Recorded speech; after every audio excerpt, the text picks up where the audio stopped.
بسم اللہ الرحمن الرحیم۔ السلام علیکم۔ آج کی یہ میری ویڈیو مسواک کی اہمیت کے بارے میں ہے۔ مسواک کا کرنا آپ صلی اللہ علیہ وسلم اور تمام انبیاء کی سنت رہی ہے۔ آپ کبھی بھی بغیر مسواک کے نہیں رہتے تھے۔ مسواک کرنے والے سے فرشتے خوش ہوتے ہیں اور اس سے مصافحہ کرتے ہیں، اور فرشتے اس کے لیے دعائیں مغفرت کرتے ہیں۔ مسواک دانتوں کو صاف اور چمکدار کرتی ہے، منہ کو خوشبودار کرتی ہے، مال اور اولاد کو بڑھا دیتی ہے، حاجتوں کے پورا ہونے میں مددگار ہوتی ہے۔ مسواک کرنے والے شخص کے لیے اللہ پاک جنت کے دروازے کھول دیتے ہیں۔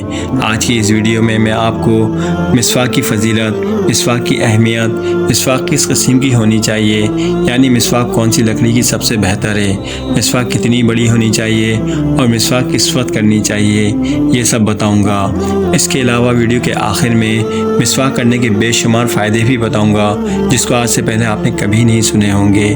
لہٰذا ویڈیو کو بغیر اسکپ کیے آخر تک ضرور دیکھیے گا، تاکہ ویڈیو کا کوئی بھی پارٹ آپ سے مس نہ ہو جائے۔ مسواک سے متعلق یہ ساری باتیں حضرت مولانا محمد یوسف لدھیانوی صاحب رحمۃ اللہ علیہ کی کتاب احکام و آداب طہارت، وضو اور نماز میں سے لی گئی ہیں۔ تو چلیے ٹائم کو ضائع کیے بغیر اس انٹرسٹنگ ویڈیو کو شروع کرتے ہیں اور جانتے ہیں ان سبھی باتوں کے بارے میں ڈیٹیل سے۔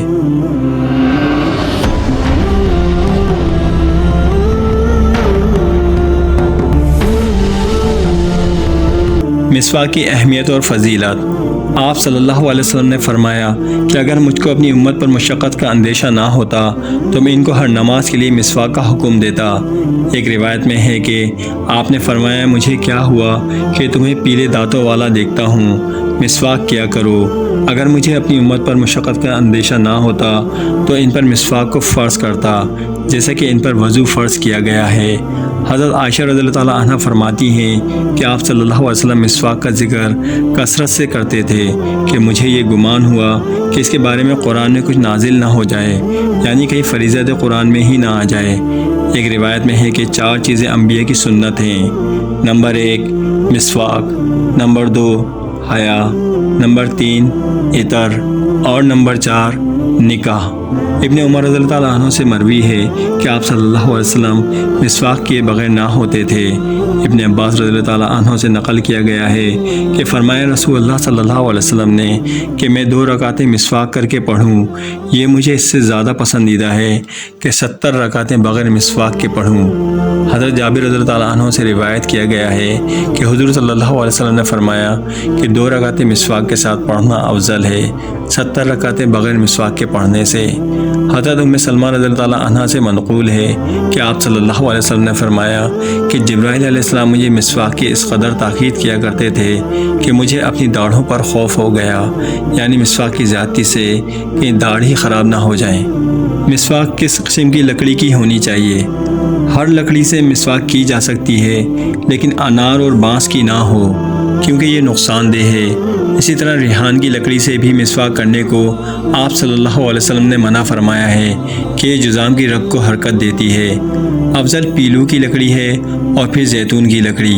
آپ صلی اللہ علیہ وسلم نے فرمایا بہترین مسواک زیتون کے شجر مبارک کی ہے، یہ میری اور مجھ سے پہلے انبیاء کی مسواک ہے۔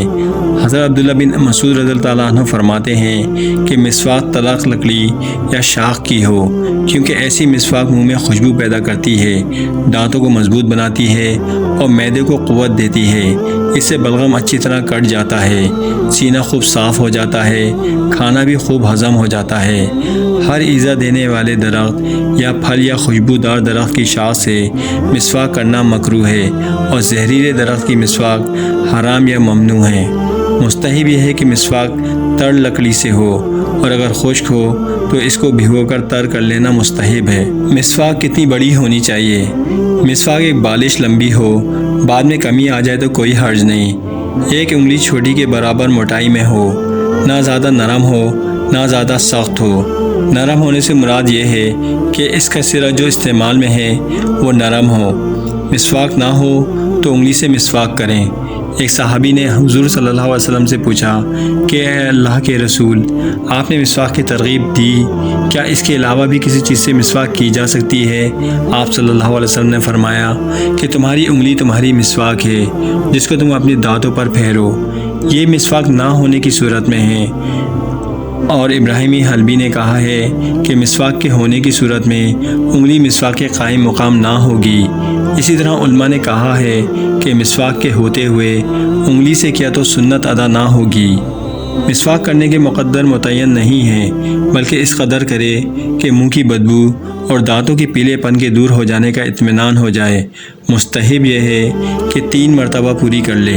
مسواک کرنے کے مستحب اوقات، کیونکہ مسواک سنن دین میں سے ہے، نہ کہ صرف سنن وضو میں سے، اس لیے بہت سے اوقات میں مستحب ہے۔ منہ کی بدبو کو دور کرنے کے لیے، نیند سے اٹھنے کے بعد، نماز میں کھڑے ہونے کے لیے، قرآن شریف پڑھتے وقت، لوگوں کے درمیان جاتے وقت، دانتوں کے پیلے ہوتے وقت، طویل سکوت کے بعد یعنی کثیر گفتگو کے بعد۔ اور ویڈیو کے آخر میں آپ کو مسواک کرنے کے بے شمار فائدے بتاتا ہوں جن کو آج سے پہلے آپ نے کبھی نہیں سنے ہوں گے۔ حضرت علی، ابن عباس اور عطا رضی اللہ تعالیٰ عنہ سے منقول ہے کہ تم مسواک سے غافل نہ ہو، اس کی پابندی کرتے رہو، کیونکہ اس میں رحمان کی خوشنودی ہے اور نماز کا بلند مرتبہ ہوتا ہے، اور روزی آسان ہو جاتی ہے، منہ کو خوشبودار بناتی ہے اور مسوڑوں کو مضبوط کرتی ہے، سر درد کو دور کرتی ہے، سر کی رگوں کو تسکین دیتی ہے، حتیٰ کہ کوئی ساکن رگ حرکت نہیں کرتی اور نہ کوئی حرکت کرنے والی ساکن ہوتی ہے، سر کا درد ہمیشہ کے لیے ختم کر دیتی ہے، بلغم کو کاٹتی ہے، دانتوں کو قوت دیتی ہے، نظر کو تیز کرتی ہے، معدے کو صحیح کرتی ہے، بدن کی قوت دیتی ہے، حافظہ عقل و فصاحت میں اضافہ کرتی ہے، قلب کو پاک کرتی ہے اور نیکیاں زیادہ کرتی ہے۔ فرشتے خوش ہوتے ہیں اور اس کے چہرے کے نور کی وجہ سے اس سے مصافحہ کرتے ہیں، اور جب وہ نماز کے لیے نکلتا ہے تو اس کے پیچھے پیچھے چلتے ہیں، اور عرش کے اٹھانے والے فرشتے اس کے لیے دعائیں مغفرت کرتے ہیں۔ جبکہ وہ نماز کے لیے نکلتا ہے اور اس کے لیے انبیاء اور رسول دعائیں مغفرت کرتے ہیں، اور شیطان کو ناراض کرتی ہے اور اس کو دھتکار دیتی ہے، ذہن کو پاک کرتی ہے، کھانا ہضم کرتی ہے، اولاد کی پیدائش کو بڑھاتی ہے، اور پل صراط پر سے بجلی کی تیزی کے ساتھ گزر جاتا ہے۔